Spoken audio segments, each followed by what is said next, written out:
Langkong betong bolong. Palo hindi po. Abdi nama sota betah. Tahun 53. Wajah lagi mati kan?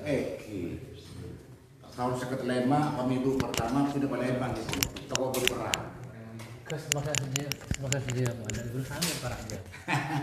Tanya po, dulu hamil tanya. Terus saya Dulu hamil.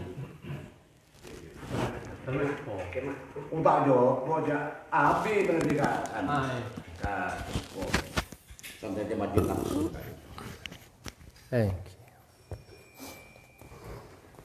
Beda mi. Cakap ini. Tekan anu, kawan terai. Dekian lain, dekian. Dekian kat dia tu. Dekian mah terai yang masalah. Takut salah kat dia. Mula nak kat dia tu. Mula.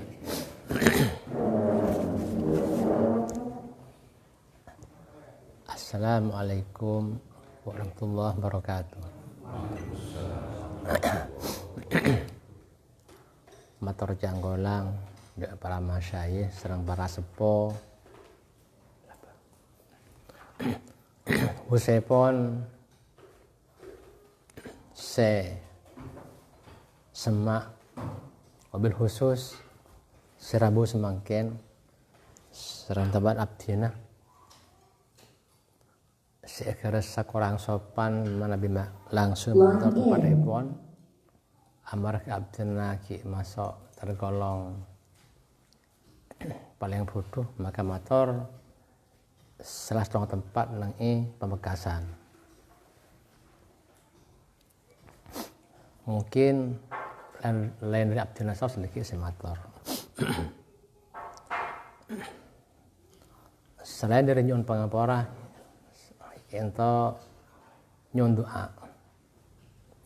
Sekema abdin dek jeba kak dinto, abdin dek mesur kak dinto. Sastaipon, mohon maaf, cangkolang pakai bahasa Melayu ini. Cangkolang pakai bahasa Melayu. Ini merupakan lanjutan dari pencarian standar etika dan akhlak sejak 2011. Rasanya sekarang, apakah karena saya terlalu bodoh tidak bisa menahan nafsu, namun rasanya banyak hal yang perlu disikapi.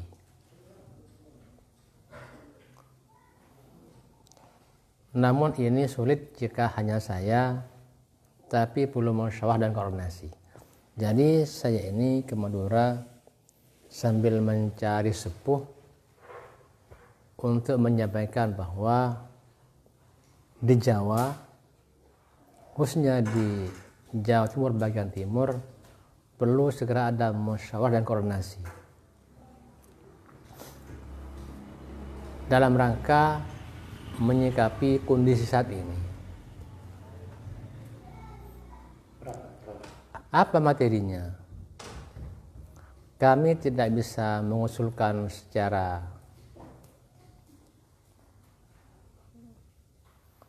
gamblang, cuma rasanya yang perlu dicari adalah Microphone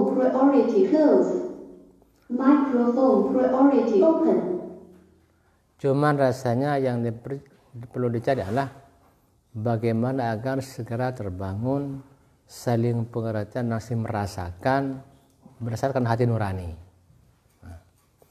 Mengapa kok di wilayah Jawa Timur ini perlu ada koordinasi untuk membangun suasana saling pengertian dan saling merasakan? Karena yang ada sekarang bukan lagi hati nurani, tapi katanya orang dajjal, mata satu. Contoh, mungkin kita tahu masalah HP. Semua orang tahu dan rata-rata senang memegang semacam HP, Android, dan sebagainya, dianggap satu-satunya alat yang bisa mengakomodir kehidupan. Soalnya dahulu telepon pakai kabel listrik menjadi HP biasa. Sekarang menjadi gambar. Nah, akhirnya semua banyak melihat HP. Bahkan uang pun ini seakan-akan terserah elektronik nanti. Dari uang kertas menjadi elektronik. Seakan-akan banknya di HP. Nah, teorinya biasanya yang dibuat kerangka besar dari orang menuju alat adalah koordinasi, integrasi, sinkronisasi, simplifikasi. Siapa-siapa yang bisa menyederhanakan maka dianggap orang hebat. Apa Jepang atau Cina. Cuman masalahnya, apakah ini bisa tetap HP ini bertahan? Jawabannya tidak. Ini hanya bertahan sebatas jika ada satelit, jika ada listrik. Nah, jika perang nuklir nanti habis, kita habis. Nah, selaku umat Islam, apa tidak perlu segera mencari cara jika nanti ini habis? Nah, mungkin jawabannya perlu. Nah, gimana caranya? Alhamdulillah, jangkau lagi Madrai. Kita punya Al-Quran Karim. Nah, ini yang perlu dipelajari. Tadi malam tadabbur. Di sana mengandung makna. Ada bacaan, makna, arti, tafsir, takwil, baik tersurat maupun tersirat.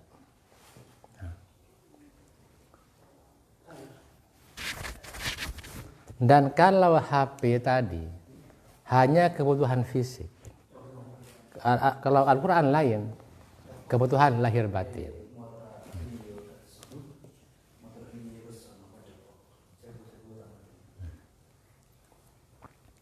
Jadi kalau HP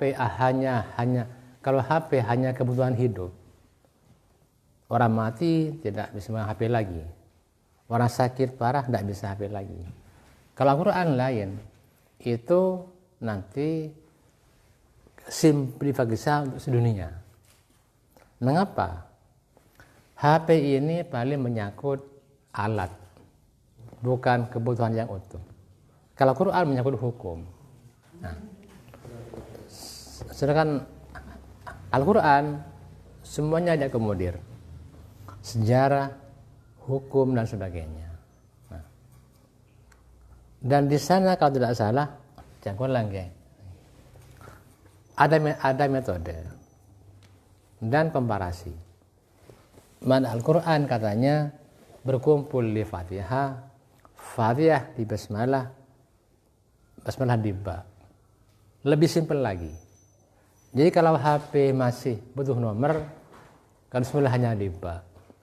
Tanpa listrik, tanpa cahaya, tanpa megang HP, di hati sudah ada. Install. Ini yang dulu dihina oleh iblis. Saya dengan bersujud karena aku dari api. Saya dari elektronik. Padahal mestinya harus bersujud. Dia mestinya HP ini harus di bawah hati nurani.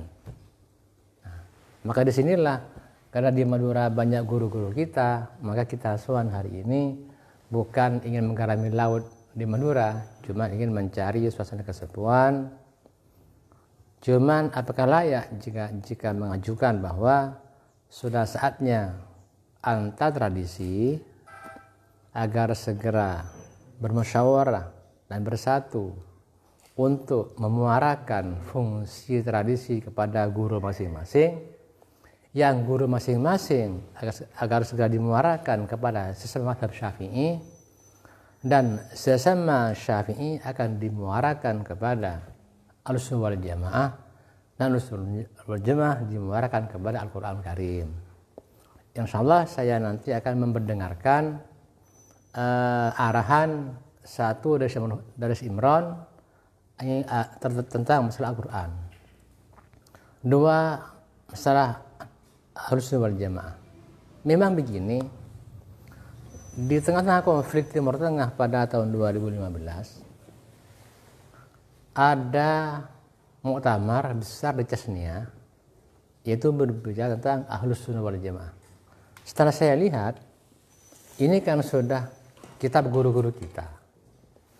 Jadi rasanya kalau menurut saya yang apakah tidak perlu di Madura segera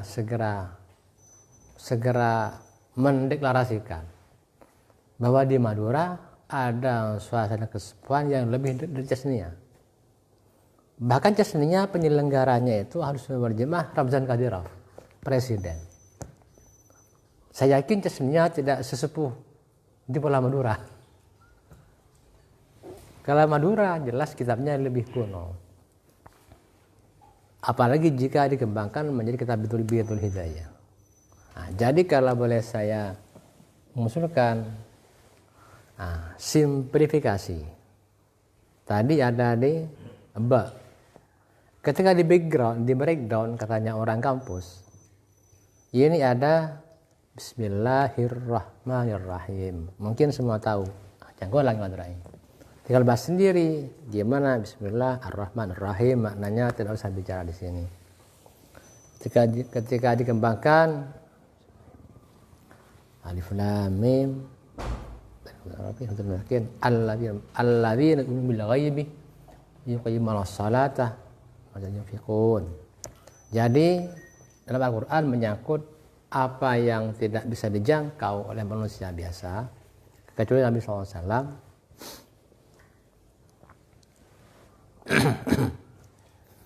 Dan media bagi masalah dan yunfikun, fakta real kebutuhan makan minum di sini di permukaan bumi lah. Tiga wilayah ini rasanya perlu direalkan. Cuman mungkin apa bahasanya? Mungkin perlu ilmu segera diamalkan. Gimana cara menyambungnya? Ya mungkin diantaranya pakai kitab kuning Bidayah.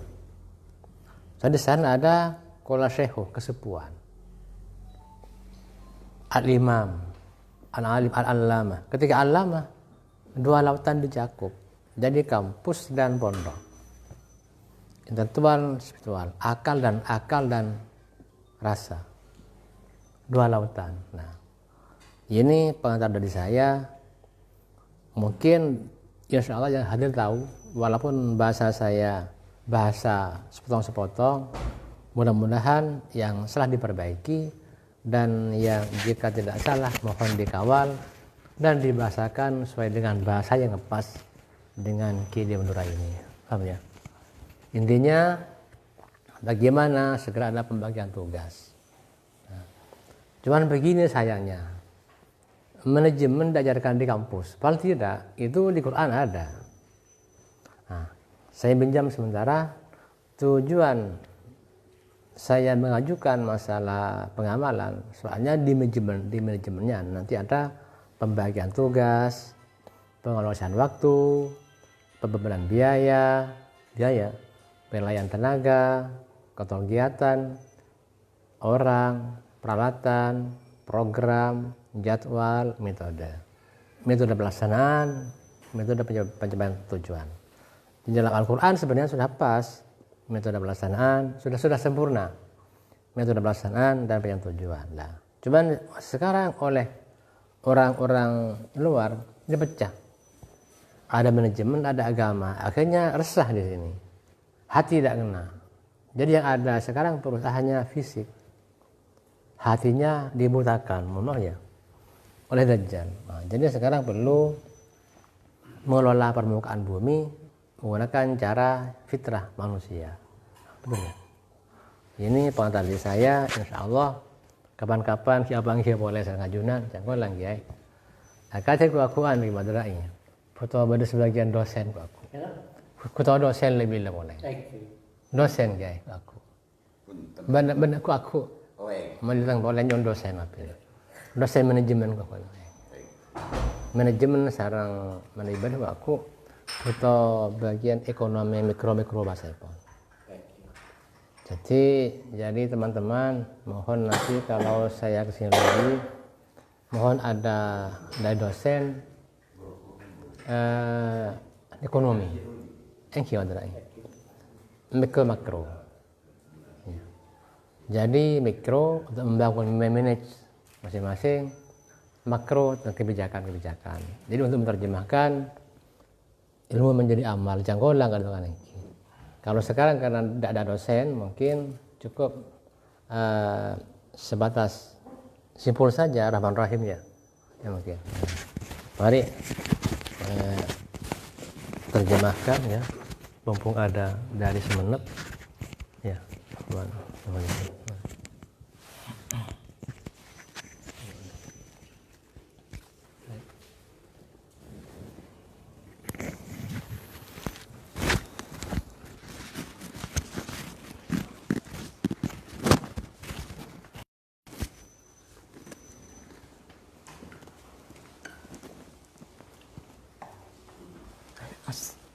Asma jenengan siapa? Saya Hadi Hazin. Oke, Hazin. Hadi Hazin.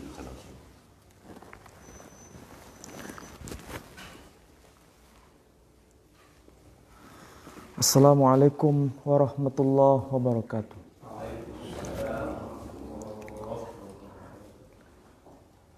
Alhamdulillahi rabbil alamin. Alhamdulillahilladzi arsala rasulahu bil huda wa dinil haqq liyudhhirahu 'ala ad-din kullih wa kafaa billahi shahida. Asyhadu an la ilaha illallah wahdahu la syarika lah wa asyhadu anna Muhammadan 'abduhu wa rasuluh la nabiyya ba'dah. Allahumma salli wa sallim wa barik ala habibina wa nabiyyina Muhammad wa ala alihi wa ashabihi wa sallama tasliman katsira. Pertama-tama saya mengucapkan terima kasih yang sebanyak-banyaknya kepada Kiai Amin Zaini yang ada di tengah-tengah kita, kemudian Kiai Hazin dari Sumeneb yang sudi hadir di tempat ini di pesantren Banyuanyar Barat, dan para kiai, para asatidz yang ada di sini. Juga ada Kiai Abdul Aziz dari Tempurrejo. Mudah-mudahan silaturahim kita semua punya tujuan yang sama, yakni untuk semakin mengkonsolidasikan diri dalam hal membaca zaman, membaca situasi yang terus berkembang, dan tentu saja ini kewajiban kita untuk membimbing umat dalam membaca situasi maupun zaman ini. Sebagai pengantar awal, saya kira apa yang ada di Madura ini merupakan sebuah anugerah besar dari Allah Subhanahu wa Ta'ala. Paling tidak, kalau bicara mengenai apa yang tadi disampaikan oleh Kiai Abdul Aziz, sebetulnya merujuk pada Quran sebagai panduan kita. Bagaimana kita menjadi khalifah di muka bumi. Sebagai khalifah tentu saja mau tidak mau terkait dengan misi utama kekhalifahan Adam di muka bumi, dan kita harus terus melanjutkannya. Ayat yang termaktub dalam Quran itu sangat jelas sekali. Dan itu juga yang disinggung oleh Syekh Imran Hussein, bahwa Allah Subhanahu wa Ta'ala berfirman, wa idh qala rabbuka lil malaikati inni ja'ilun fil ardi khalifah ataj'alu fiha may yufsidu fiha wa yasfikud dima wa nahnu nusabbihu bihamdika wa nuqaddisu lak. Dan ingatlah tatkala Allah berfirman kepada seluruh malaikat bahwa dia akan menciptakan khalifah di muka bumi. Kemudian malaikat bertanya, "Ataj'alu fiha man yufsidu fiha wa yasfikud dima?" Apakah engkau wahai ya Rabb akan menciptakan khalifah yang nanti akan membuat kerusakan di muka bumi dan menumpahkan darah? Ini merupakan pesan yang disampaikan oleh malaikat sendiri bahwa manusia itu memang punya potensi untuk merusak. Manusia itu punya potensi untuk membuat kerusakan di muka bumi. Tapi kita disadarkan oleh Allah Subhanahu wa taala bahwa meskipun manusia itu punya potensi, tetapi misi besar yang dimiliki oleh manusia itu lebih besar dibanding potensi kerusakannya. Makanya Allah memberikan ilmu kepada Adam. Allah berfirman, "Wa'allama Adamal asma'a kullaha." Seluruh keilmuan Allah Subhanahu wa taala diserah terimakan kepada Adam. Dan itu tentu saja diterus wariskan kepada anak cucunya. Nah, kita mempunyai kewajiban yang sama sebagaimana Adam untuk membuat kemakmuran di muka bumi ini. Tentu saja itu terkait dengan kesalehan tentu saja. Jadi ada potensi merusak tapi juga ada, cuma manusia harus memilih, fa'alhamaha fujuraha wa taqwaha. Jadi mau pilih yang mana? Mau jalan yang kanan atau jalan yang kiri? Potensi merusak itu jalan kiri, sebagaimana yang diprediksi oleh para malaikat. Tapi misi pengemban yang telah dihaturkan kepada Adam dan anak cucunya, Allah sudah berkata, "Walaqad katabna fiz zabur min ba'di dzikr annal ardha yarithuha ibadiyas solihun." Jadi yang berhak untuk memakmurkan bumi ini adalah kita-kita semua ini. Tentu saja syaratnya adalah dengan kesalehan itu. Jadi kita berada pada dua klasifikasi. Mau bersama-sama dengan orang soleh atau mau bersama-sama dengan orang yang merusak. Nah, Pak, insya Allah kita punya niat yang sama. Kita mau bergabung dengan yang soleh itu. Yang merusak, ya tentu saja ada, tapi tentu dihadapkan dengan orang-orang yang soleh. Jadi manusia akan melihat mana yang punya potensi merusak, mana yang punya potensi kesalehan yang lebih dikedepankan. Saya kira nurani akan bicara, nurani akan berkiblat pada kesalehan dibanding berkiblat pada kerusakan. Nah, dalam konteks ini juga saya berbangga dengan ketemu Kiai Amin Zaini, kemudian ketemu dengan Kiai Abdul Aziz, dan ada juga yang disepuhkan di Madura, Kiai Hazin. Paling tidak beliau bisa berembuk bersama untuk sering-sering bertemu, untuk sering-sering membahas umat ini.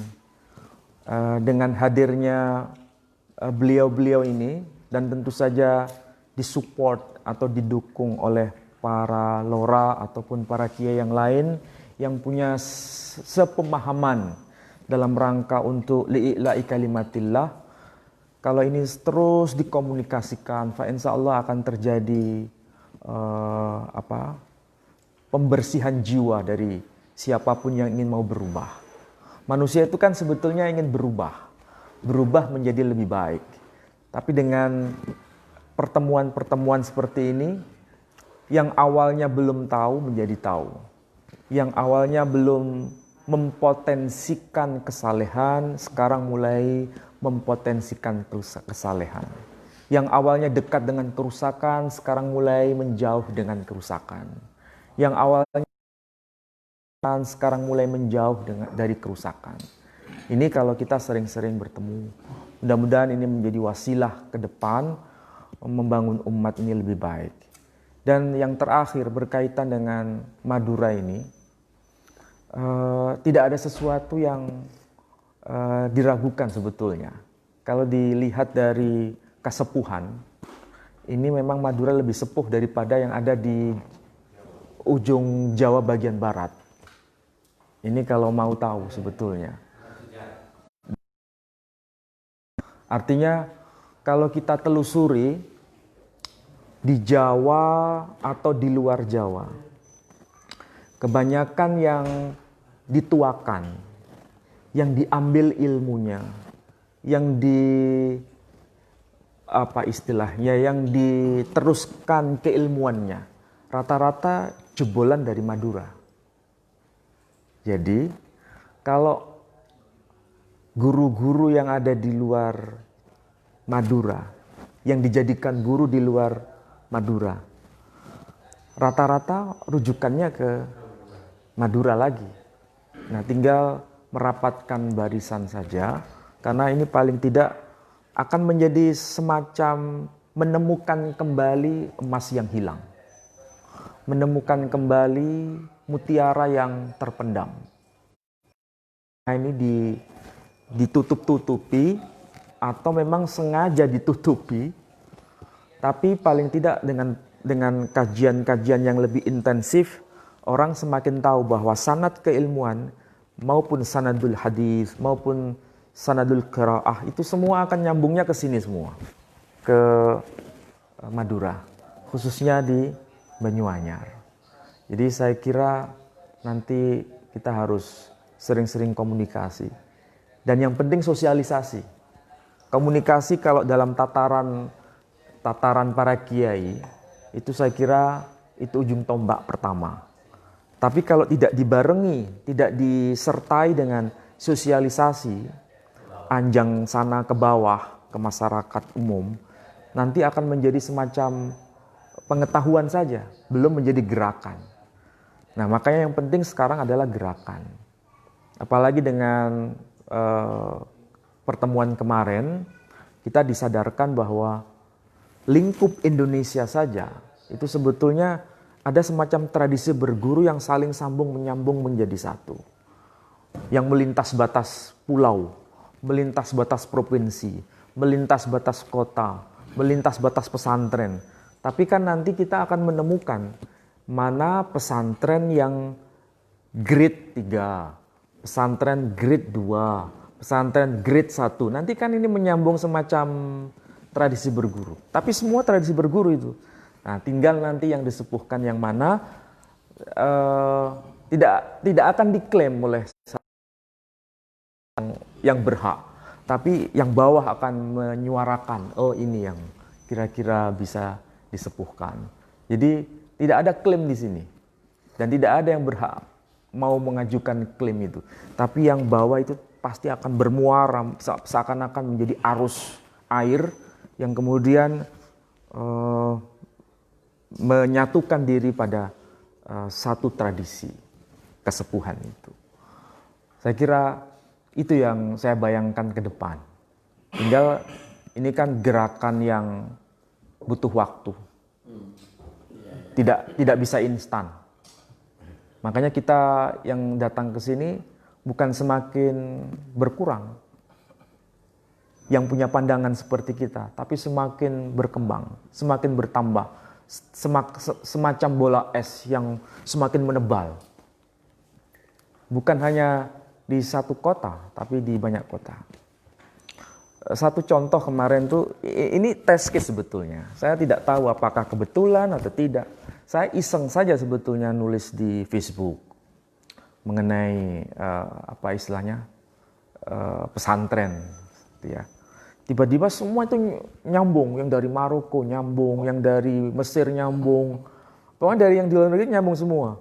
Salah satu contoh misalnya Kiai Alfian ya, masih di Maroko sekarang, baru selesai S3, baru tahu perkaitan apa yang kita perbincangkan ini. Jadi alhamdulillah dengan adanya media dunia maya seperti ini membantu kita untuk semakin kita bergerak bersama, merujuk pada amanah Quran, yakni kita bersama-sama dengan orang-orang yang saleh. Dan kita mulai menjauh dengan kerusakan itu, sebagaimana diprediksikan oleh para malaikat. Tapi memang luar biasa Quran tuh.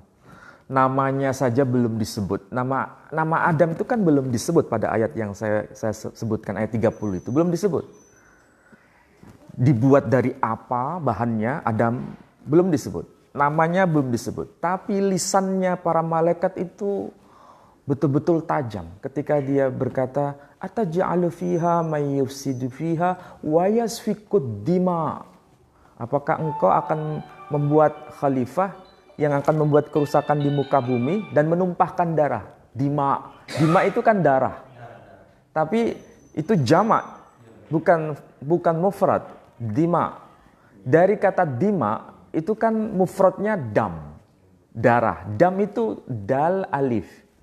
Dal alif dam. Tapi nanti nama yang muncul yang akan diciptakan itu Adam. Alif dal mim. Ini kalau hisab al-jumal itu akan kelihatan kenapa huruf alif itu menjadi penanda. Karena huruf alif itu huruf yang mengawali semua huruf. Dan itu berkaitan dengan tauhid Allah Subhanahu wa taala. Jadi kalau disebut manusia ditandai dengan tauhidnya Allah Subhanahu wa taala, yang potensi itu ya Adam, tapi kalau tauhidnya hilang menjadi dam, kerusakan yang terjadi. Jadi tinggal kita harus ada huruf alifnya. Kalau nggak ada huruf alifnya, rusak. Jadi dam. Ini dua potensi yang satu dengan yang lain tidak bisa dipertemukan. Jadi kita kalau membaca pikiran para malaikat tuh tajam sebetulnya. Belum ada makhluknya, belum diciptakan dari apa, sudah begitu. Makanya ketika bahannya diciptakan dari bahan yang lemah, sebetulnya lemah menurut salah satu dari kelompok malaikat, meskipun tidak diciptakan dari cahaya, tapi dari api. Dia berkomentar kan waktu menolak perintah Allah. Ana khairum min. Aku lebih baik daripada dia. Khalaqtani min nar wa khalaqtahu min tin. Itu sebetulnya tauhid tingkat tinggi itu. Engkau telah menciptakan aku. Berarti dia tahu bahwa dia sebagai ciptaan ada yang mencipta. Tapi dia membangkang karena merasa lebih super. Nah, di sekitar kita itu ada yang merasa lebih super dalam hal materi, dalam hal yang sifatnya material, sifatnya fisik. Jadi orang berbangga-bangga dengan fisik. Itu yang sering diutarakan oleh Syekh Imran Hussein, bahwa kita ini sekarang harus banyak mencari kiai-kiai yang bisa menggabungkan antara pengetahuan fisik dengan pengetahuan non-fisik. Kalau kiai-kiai yang potensinya seperti Musa itu kan banyak. Tapi kiai-kiai yang potensinya seperti Nabi Khidir kan tidak banyak. Makanya Allah mengajarkan. Sama sebetulnya, sama-sama Nabi, Musa Nabi, Khidir Nabi. Tetapi kelasnya berbeda. Kalau yang kelas Musa itu dalam tataran yang lebih formal. Tapi kalau Khidir sudah masuk pada tataran yang lebih dalam maknanya. Nah, kita harus mencari seperti itu. Itulah yang nanti akan bisa melihat masa depan. Karena Nabi Khidir itu melihat masa depan, bukan masa yang sekarang. Kalau Nabi Musa kan masa sekarang saja. Tapi kalau Nabi Khidir, apa yang terjadi ke depan, itu bisa dilihat. Makanya perahu dilubangi. Bagi kita masa sekarang, ini salah sebetulnya. Tapi sebenarnya nggak salah. Ya, ini memang kesulitan. Nah, itu yang dijabarkan oleh Syekh Imran Hussein, bahwa kita harus banyak-banyak mendekat dengan kiai-kiai yang tipenya tipe Khidir. Bukan mengklaim sebagai Nabi Khidir, enggak. Tipenya tipe Khidir. Ada orang yang salah paham mengenai itu, banyak. Artinya dia salah mengidentifikasi. Tapi yang jelas itu enggak bisa diklaim oleh siapapun, tapi kita akan tahu. Kalau mengklaim itu kan bahaya Kiai. Tapi kalau orang sudah tahu, memang sudah haknya. Dan tidak perlu kita memberikan tanda. Saya kira itu ya yang saya sampaikan. Mungkin agak abstrak, tapi mudah-mudahan lebih banyak yang konkret yang saya sampaikan. Saya kira demikian. Assalamualaikum warahmatullahi wabarakatuh.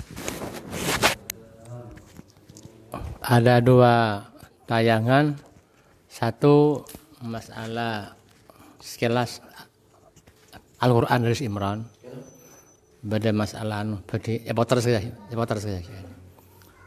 masalah penyambung.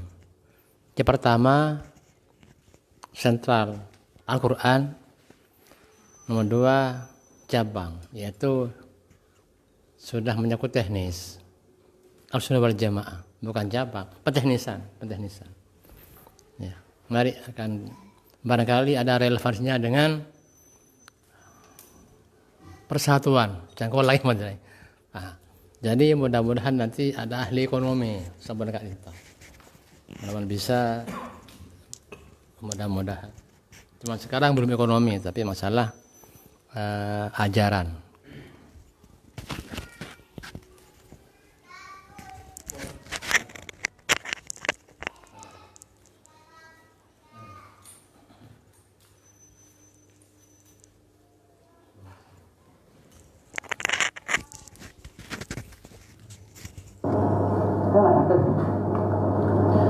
Jawaban saya adalah bahwa jawaban untuk masalah adalah Al-Quran, dan jawaban untuk masalah adalah apa yang ada dalam Al-Quran, dan jawaban untuk masalah adalah bagaimana belajar Al-Quran. Dajjal adalah dalang dari dunia modern. Anda tidak dapat mengerti Dajjal tanpa Al-Quran, dan Anda tidak akan bisa merespon Dajjal tanpa Al-Quran. Anda tidak dapat menjawab pertanyaan dengan Al-Quran kecuali jika Anda memiliki metodologi yang benar. Jadi, apa yang harus kita lakukan adalah untuk memperingatkan para ulama apa status dan peranan dari Al-Quran, memperkenalkan kepada ulama untuk apa yang dikatakan Al-Quran mengenai dunia modern ini, dan kemudian mengajarkan ulama metodologi yang tepat untuk mempelajari Al-Quran. Dan jika mereka mempunyai metode yang benar ini, mereka kemudian bisa mengenali hadis-hadis yang palsu atau dibuat-buat. Dan kita bisa memperlihatkan kepada ulama ayat-ayat yang bisa menjelaskan keadaan sekarang. Dan kita bisa mengingatkan mereka bahwa Al-Quran petunjuk yang paling utama. Dan Nabi Muhammad SAW diutus untuk mengajarkan Al-Quran. Hanya jika kembali kepada metodologi yang benar, maka kita akan mendapatkan nur dan bisa dapat melihat dengan hati. Contohnya, 1.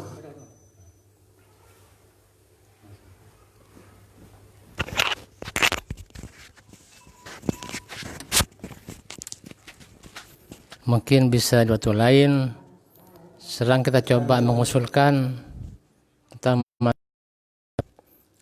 Ahlussunnah wal Jamaah yang saya dengar di Cesnia, apakah cocok apa tidak dengan Kide Madura.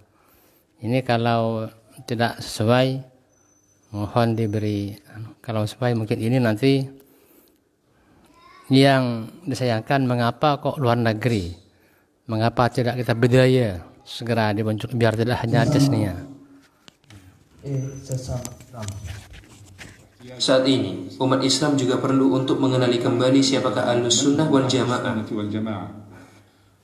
Ciri khusus yang dimiliki oleh Imam Ahlussunnah wal Jamaah ini, yaitu metode moderasi antara keberlebihan dan keberkurangan, atau kita sebut saja sebagai metode perpaduan antara keimanan terhadap teks-teks agama dan penggunaan akal sebagaimana mestinya.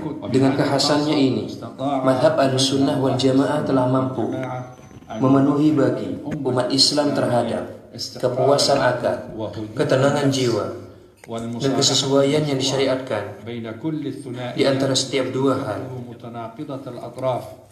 yang terlihat saling bertentangan dan membingungkan banyak orang. Saya menyebutkan secara sekilas beberapa ciri khas yang dimiliki madhab al-Asy'ari. Pertama, madhab al-Asy'ari ini bukanlah madhab baru, melainkan ia adalah penjelasan terpercaya bagi keyakinan salaf dengan metode baru. Kedua, madhab ini juga adalah satu-satunya madhab yang tidak mengkafirkan seorang pun dari ahli kiblat. Al-Asy'ari berkata, orang-orang berselisih pasca wafatnya Nabi Muhammad SAW dalam banyak perkara.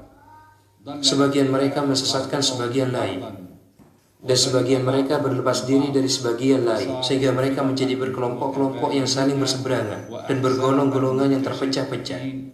Hanya saja Islam menyatukan dan meliputi mereka semua. Imam-imam mereka adalah Malik, Imam Syafi'i, Abu Hanifah, Ibnu Hanbal, Al-Asy'ari, serta Al-Maturidi. Berikut murid-murid dan madrasah-madrasah keduanya, kemudian Hasan Al-Bisri, Al-Junaid, Al-Muhasibi, As-Sarraj, Hujjatul Islam Al-Ghazali, Ahlul Hadis, dan orang-orang mulia, serta para ulama mereka dari madhab Hambali yang berpegang teguh kepada ajaran Imam Ahmad. Di antara yang mendasari kebutuhan ini karena diduga 1. Perpecahan dan atau perbedaan tanpa titik temu beberapa mantan sama tempat belajar dengan kami sudah siap dibenturkan, yakni jika ada oknum seperti A. Syi'i melawan Sunni atau Sunni melawan Syi'i. B. Mantan HTI melawan Banser Garing NU atau Banser Garing NU melawan mantan HTI. 2. Belum ditemukannya wadah yang mengawal keberadaan dan perkembangan ideologi yang diantara metodenya ialah penyajian konsep, penanggung jawab, para ahli, tim, dan tim khusus masing-masing. Karena diduga bahwa tentang pengawalan seperti melalui pelayanan dan pemberian rambu-rambu, yakni dari pembacaan, pemahaman, penilaian, penyikapan, dan tindakan. A. Jika terlambat penanganannya, maka di antara dugaan kerugiannya adalah: pertama, terkorbankannya yang jujur-jujur, yang lebih tanggung jawab, berjiwa tidak tega, mudah menangis, dan lebih peduli.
Bismillahirrahmanirrahim. Assalamualaikum warahmatullahi ta'ala wabarakatuh. Bismillahirrahmanirrahim. Alhamdulillahirabbil alamin. Wassalatu wassalamu ala asyrofil anbiya wal mursalin wa ala alihi washabihi ajmain, amma ba'du. Para kiai, para ulama, para ustadz, terutama Kiai Abdul Aziz beserta Bapak Kiai Minahim Ali, juga Kiai Hazin dengan beberapa tokoh dan para ustadz yang lain yang saya hormati. Mudah-mudahan dengan berkali-kalinya pertemuan ta'aruf, saling mengenalkan, saling tafahum, saling ta'aruf, mudah-mudahan akan menimbulkan hal-hal yang sangat positif, baik untuk merubah, mencegah amar ma'ruf nahi mungkar kita jalankan, baik melalui pendidikan, dakwah yang resmi atau yang tidak. Karena kadang-kadang seperti yang disampaikan oleh Kiai Ustadz Minahim Ali, artinya banyak beberapa bentrokan, kesalahpahaman atau mungkin juga karena sudah kadung-kadung punya nama, punya organisasi, punya pesantren, dengan keilmuan, dengan kecerdasan, dengan organisasi, dengan beberapa alasan yang lain sehingga menganggap orang lain itu salah, padahal belum tentu. Jadi kalau minta maaf sekarang saya bukan karena di depan kayak Abdul Aziz, enggak. Karena katanya salah satu sastrawan mengatakan ajmalu sautin fil alam sautun yamdahuka. Ajmalu sautin fil alam sautun yamdahuka.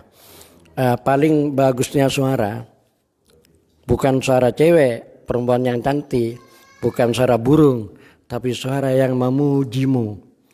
Kalau saya bukan memuji sebenarnya, tapi mudah-mudahan dengan beberapa anggapan, pendapat ini yang artinya sangat menganggap positif atas gerakan kayak Abdul Aziz ini, mudah-mudahan disertai dari Allah Subhanahu wa taala dengan tak pertolongannya, amin ya rabbal alamin. Sebenarnya saya juga heran. Kenapa saya sebenarnya heran? Lupa saya yang pertama kenal tahu kayak Abdul Aziz ini. Terus kemudian tidak lama beberapa komunikasi, alhamdulillah tambah banyak. Malah juga saya sangat heran. Kenapa dengan akrab dengan Pak Menahem Ali? Kenapa dengan akrab dengan Dr. Lukman Hakim? Kenapa dengan yang ulama-ulama internasional dari Perancis, dari Amerika, dari mana-mana Yasin. Jadi bukan karena ada orangnya. Saya juga heran kenapa diterima dan kenapa bisa masuk dan dimasuki dan kenapa bisa mau diajak kerjasama. Ini saya terus terang bukan karena di depan beliau. Kenapa bisa diterima? Juga saya sendiri alhamdulillah kapan saja kalau umpamanya ditempatkan pertemuan atau apa, sangat berterima kasih. Ya walaupun toh yang namanya manusia tidak lepas di beberapa kesalahan dan kekeliruan. Apalagi manusia biasa ya, walaupun status kiai ini namanya dari Pondok Pesantren Temporejo, insya Allah mudah-mudahan keluar biasaannya ya, selalu diberikan hidayah ma'unah dari Allah Subhanahu wa taala. Para ustadz, para kiai, sebenarnya kalau berbicara tentang masalah Imam Mahdi dengan akhir zaman, dengan keadaan yang seperti sekarang ini memang lama. Artinya pembicaraannya sangat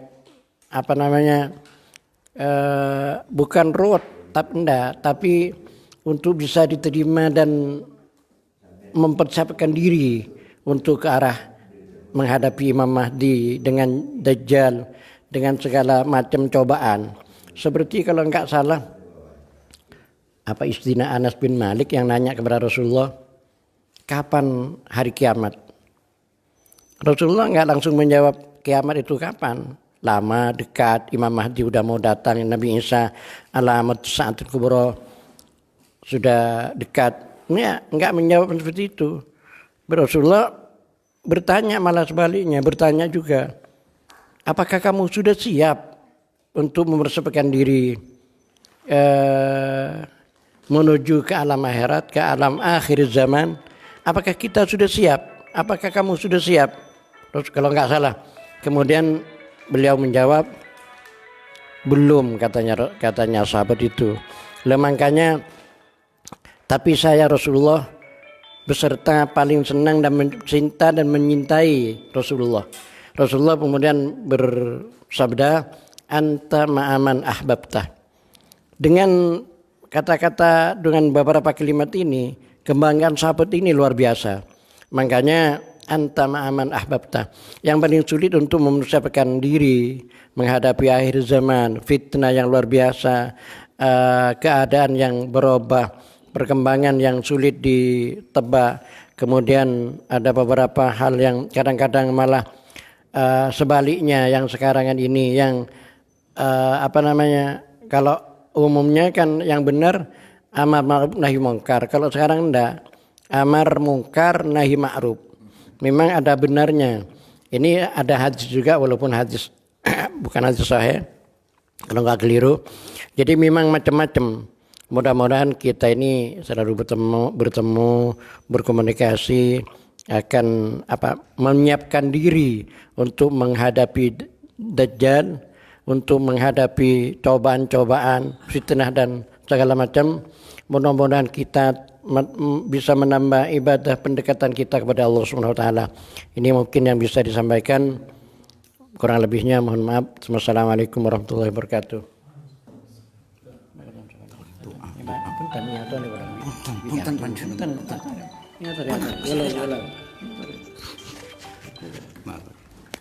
Kenapa?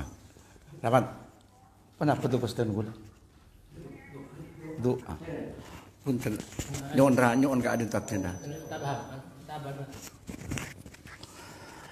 بسم الله الرحمن الرحيم الحمد لله رب العالمين حمدا كثيرا طيبا مباركا فيه على كل حال على كل حال على كل حال حمدا يوفي نعمه ويكافئ مزيده يا ربنا لك الحمد كما ينبغي لجلال وجهك الكريم وعظيم سلطانك اللهم صل وسلم على سيدنا محمد في كل لمحة ونفس عدد كل اللهم صل وسلم على سيدنا محمد صلاة تنجينا بها من جميع الأهوال والآفات وتقضي لنا بها يا الله يا الله يا الله جميع الحاجات وتطهرنا بها من جميع السيئات وترفعنا بها عندك يا الله أعلى الدرجات وتبلغنا بها أقصى الغايات من جميع الخيرات في الحياة وبعد الممات اللهم أعطنا محبتك يا الله ومعرفتك يا الله والغنى عن الناس ويسر لنا وبلغنا زيارة إلى بيتك بيت الحرام